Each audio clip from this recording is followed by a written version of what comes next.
Hi, I'm John the Mouse, and here's my overtaking drop back method. Mouse back, pass safe.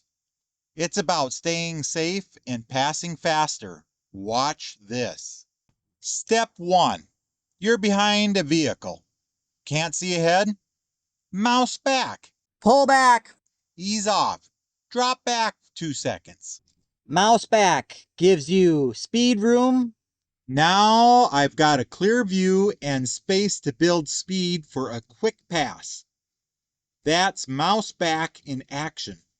Step 2. Check mirrors, anticipate your opening, and signal. That's mouse back space, keeps me safe and ready. Step 3. Hit the pedal to close the mouse back gap. Double check your mirrors and overtaking space, then overtake, pass safe. Pass safe gets you back fast. Step 4. Check your mirrors. After you have overtaken the vehicle, move back to the right lane. See how fast I'm back in my lane? That's because mouse back gave me speed room. That's the John the Mouse way. Mouse back for visibility and speed.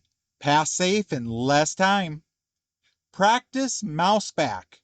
Pass safe, safer, faster, smarter. Follow me for more.